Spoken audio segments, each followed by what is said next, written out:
part of this call, it's pretty basic. It's really more for us to find out about who you're using now, your usage, what type of rate hikes you've been getting compared to what you're trying to get the bill down to see if we can help. And then towards the end of the call, if you feel that, it might be what you're looking for, we can talk about possible next steps. Would that help you? Now, let me give you some more examples. Let's say you're in B2B sales. Let's say you sell data services to SMB or enterprise level companies. Same thing. First part of this call, it's pretty basic. It's really more for us to find out kind of what you're doing with the data that you have now compared to what you're wanting to use it for, to see what that gap looks like, to make sure we could help. And then, towards the end of the call or the meeting, if you feel like it might be something you're looking for, we can talk about possible next steps. Does that help you guys? Same structure. All right, let's go to another industry-specific example. Now, in this example, let's say you sell software for companies to recruit truck drivers. See, it doesn't matter which industry you're in. We train every single industry on planet Earth except the underwater basket weaving industry. I'm just joking. Okay, here's how that works. Okay, so the first part of this call, it's pretty basic. It's more for us to find out kind of what you're doing now to recruit drivers, like the results you're getting from that, compared to where you're wanting to be, to see what the gap looks like, to see if we can help.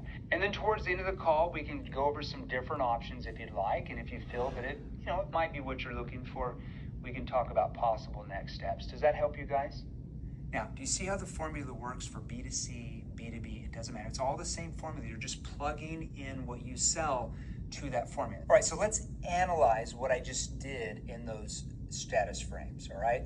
So when I say the first part of this call is pretty basic, why am I saying pretty basic? Why am I downplaying it?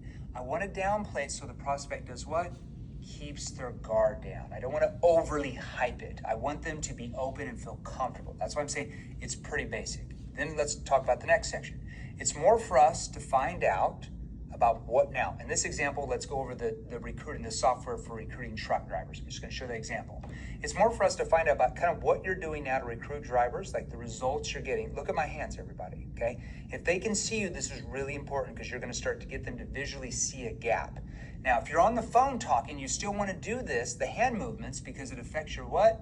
Your tone. It affects how your voice comes out, all right? It affects your tonality. First part of this call is pretty basic. It's really more for us to find out kind of what you're doing now to recruit drivers, like the results you're getting compared to where you're wanting them to be. See what I just did with my hands? I said, what you're doing now to recruit drivers, the results you're getting, see the gap, compared to where you want them to be. See how I made the gap bigger? To see what that gap looks like. See what I just did? To see what that gap looks like, to see if we can help. And then towards the end of the call, if you feel that it might be what you're looking for, we can talk about possible next steps. Now, why would I say might be what you're looking for and possible next steps? What most salespeople have been trained is to do a frame something like this. And at the end of the call, if you feel like it's a good fit for you and we feel like you're a good fit for our company, we'll show you the next steps. Fair enough? And your prospects don't genuinely believe that if they hand over their credit card and say, I'm ready to buy, you're going to say, nope, you're not a good fit for our company. You don't want to use techniques that are cheesy and salesy that most prospects don't even believe. But if I neutralize it by saying the words might be, okay? So if I say might be what you're looking for, we can talk about possible next steps. No one is ever going to say, nope, it would not be appropriate to talk about possible next steps. See, I've caused them to keep their guard down. And that's where you always want to be. That's why we always want to use those neutral words, might be and possible, especially in the beginning of that sales conversation, because you don't have any trust or credibility yet.